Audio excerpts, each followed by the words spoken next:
Hi, this is Ravi Shankar. Happy National Poetry Month. I hope wherever you are, you're staying safe and relatively sane in this surreal, strange moment.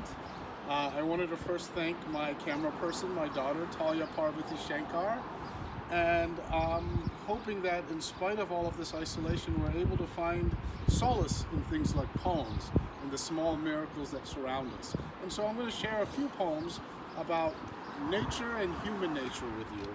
And I wanted to start with a poem about bats. And I know bats have been getting a bad rap, but in fact, they're indicators of biodiversity, and they help disperse seeds. They do away with pests, and they're really very important in our ecosystem.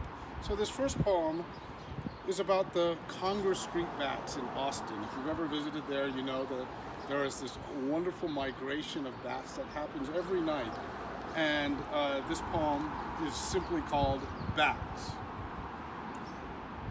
Gathered in trestle dark, colonial while day burns, clawed toes curled, Charopetra turned inward, the tires and feet crossing Congress, remiss to its sleep, until dusk begins to verge, the initiated to emerge in clumps that amass on the hillside and upon the bridges, hanging around until one, then three, then trickles that turn to runnels fill an exiguous band of early evening with uncountable numbers, divergent, highly patterned flight, diffusing in the far sky, carrying away pieces of us, a maelstrom too faint to see, turning to ellipses.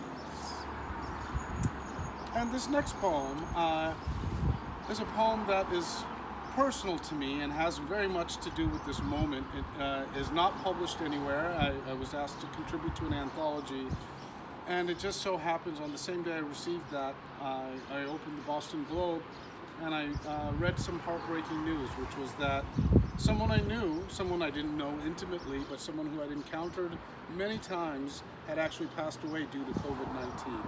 And this was a woman, Vidalina Williams, who worked at the Market Basket, the local supermarket near me. And I think that those of us that can work from home are really privileged. In fact, that staying at home in isolation really demarcates who has and who has not.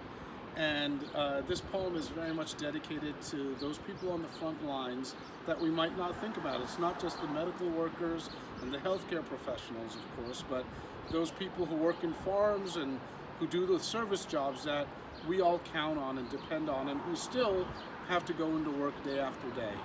And so this is in the memory of Vidalina Williams. This poem is called Latin for Life.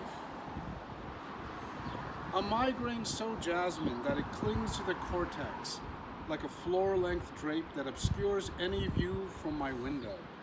Copley Square shines barren of the unmasked, and even they are scant, dispersed among the traces of spring which begin invisibly in the damp smell of earth and the tentative buds of silver maples. Am I getting sick? Are you well? A virus inhabits the gray zone between the animate and inanimate, spreads unseen from touch, breath, the very qualities that make us human. Staying at home isn't a personal choice, it's an ethical duty, urges a retweeted headline while I eat my yogurt. It's also the purview of the privileged, those of us who can Zoom from home and still collect a paycheck.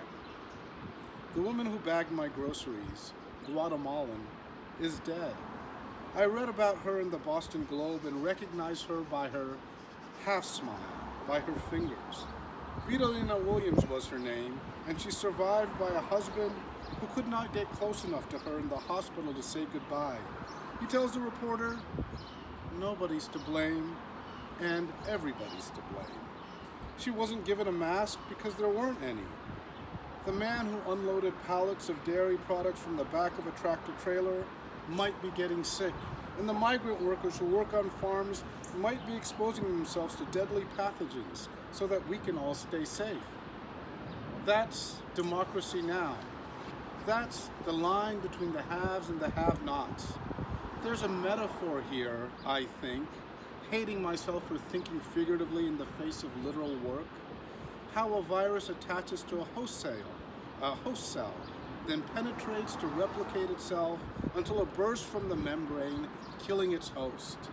It's stunning to see under the eye of an electron microscope, aesthetically pleasing even, a haloed Helen Frankenthaler abstraction, although all I can see in mid-morning's throbbing light is Vitalina's dark eyes and her brown fingers, meticulously sorting the pasta sauce into one bag and the eggs into another so that they won't break. Thank you so much.